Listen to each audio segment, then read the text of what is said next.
दोस्तों नमस्कार। आज मैं आपके सामने सरकार की असंवेदनशीलता की कहानी रखना चाहता हूँ। एक होनहार कलाकार था जिसकी मृत्यु पर सही मायने में तो वो आत्महत्या कहनी चाहिए, क्योंकि अभी एम्स का भी रिपोर्ट आ गया है और वो ये कहता है कि कोई भी ऑब्जेक्शनेबल चीज़ उसमें मिली नहीं है। यानी अभी ऑफिशियली इसे हम आत्महत्या ही कह सकते हैं। वो होनहार था, अच्छा अभिनेता था, वो ड्रग्स भी लेता था, उसकी बहुत सारी महिलाएं दोस्त भी थी, लिव इन रिलेशनशिप में भी रहता था, फार्म हाउस पर बड़ी बड़ी पार्टियां होती थी। उसकी मृत्यु पर सबने दुख जताया, लेकिन कुछ लोग इससे भी आगे जाकर उसके साथ खड़े हो गए, उसके पीछे खड़े हो गए, ये कहकर कि उस पर अत्याचार हुआ है, फैमिली डायनास्टी के नाम पर अत्याचार हुआ है।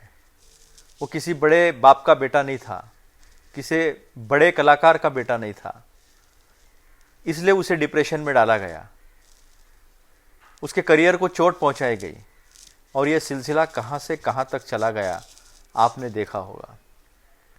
किसी ने कंगन खनखनाए, किसी की स्मृतियां जाग गई, कोई राम भी आ गया, कोई आशीष देने भी चला आया, और सारे हिंदुस्तान में मानो उसके अलावा कोई प्रश्न ही नहीं था। और 14 सितंबर को एक मासूम लड़की जिसका कोई दोष नहीं है, जिसे दुनियादारी का एहसास नहीं है, भला बुरा उसने जाना नहीं, अपने परिवार के साथ अपनी परिवार की जो भी ज़रूरतें हैं वो पूरी करने की जद्दोजहद, अपनी शिक्षा पूरी करने की जद्दोजहद, माँ के साथ खेत में घास काटने जाती है और उसे ही काट दिया जाता है। उसके भी अपने सपने होंगे, उसमें भी कुछ गुण होगा, उसको रौंद दिया जाता है, गैंग रेप कर दिया जाता है। और जो सुनते हैं हम कि सवर्ण जातियाँ, कनिष्ठ जातियाँ, उनसे आया हुआ एक उन्माद, एक तरह का अहंकार, जबकि सच्चाई ये है कि किसने कहाँ जन्म लेना चाहिए ये किसी के हाथ में नहीं है।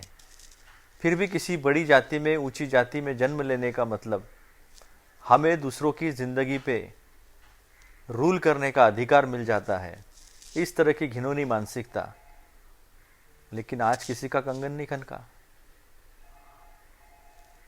आज कोई स्मृति आई नहीं, आज कोई मनेका आई नहीं, आज कोई राम भी महाराष्ट्र से उसकी बात रखने नहीं आया, कोई आशीष जागा नहीं, देश के प्रधानमंत्री को भी ऐसा लगा नहीं। और योगी जी, ये कैसा योग है, ये कैसे छत्रपति शिवाजी महाराज के आदर्शों पे चलने की बात है कि उसे दाह संस्कार, अंतिम संस्कार भी संस्कारों के मुताबिक हासिल न हो, और उसकी वजह आप खुद और अपने आप को राम भक्त कहलाते हो, अपने आप को छत्रपति शिवाजी महाराज के पदचिन्हों पे कहने चलने वाला कहलाते हो। शर्म की बात है। छत्रपति शिवाजी महाराज का सबसे बड़ा अगर कोई काम होगा तो स्त्रियों को, महिलाओं को गुलामी से मुक्ति दिलाने का पहला काम था। और आपके राज में तो 3 साल की बच्ची भी महफूज नहीं है, उसे भी रेप करके मार डाला जाता है। लखीमपुर की कहानी बता रहा हूं मैं।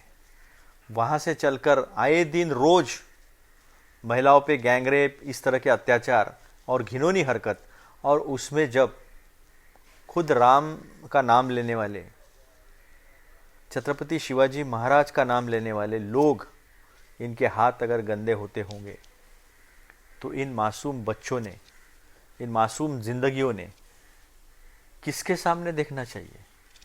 ये वही उत्तर प्रदेश है ना जो प्रभु रामचंद्र के पदचिन्हों से पावन हुआ है। उसे अपवित्र करने का अधिकार योगी जी आपको किसने दिया? आपकी पुलिस को यह अधिकार किसने दिया? शास्त्रों के अनुसार तो अंतिम संस्कार का अधिकार पिता को होता है, माता को होता है, भाई को होता है, बहन को होता है, पति को होता है, पुत्र को होता है। पुलिस ने कौन से शास्त्रों के अनुसार यह अधिकार छीन लिया? और रात को 2 बजे परिवार की इच्छा के खिलाफ छुपके छुपा के मांगो राम कदम, सीआईडी मांगो, सीबीआई मांगो। आओ कंगना जी, सामने आओ। कहां गए अर्नब गोस्वामी? कैसे बात करते थे महाराष्ट्र के मुख्यमंत्री के बारे में? कहो अभी कहो अजय बिष्ट, कहो अजय कहो योगी। दम नहीं है आप में। आपने इस देश में केवल पत्रकारिता को, उसके दर्जा को, उसके लोगों के दिलों में उसकी जो अहमियत, जो इज्जत थी, उसको ही नहीं गवाया है। आपने अपने आप के अंदर जो इंसानियत थी उसको भी राजनीति के लिए गवा दिया है।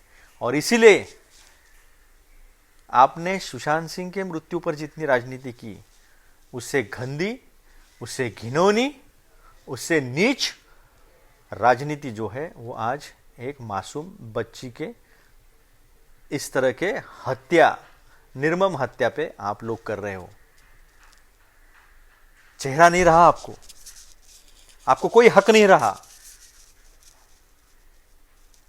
आप लोकतंत्र का भी नाम नहीं ले सकते, आप प्रभु रामचंद्र का भी नाम नहीं ले सकते, आप छत्रपति शिवाजी महाराज का भी नाम नहीं ले सकते।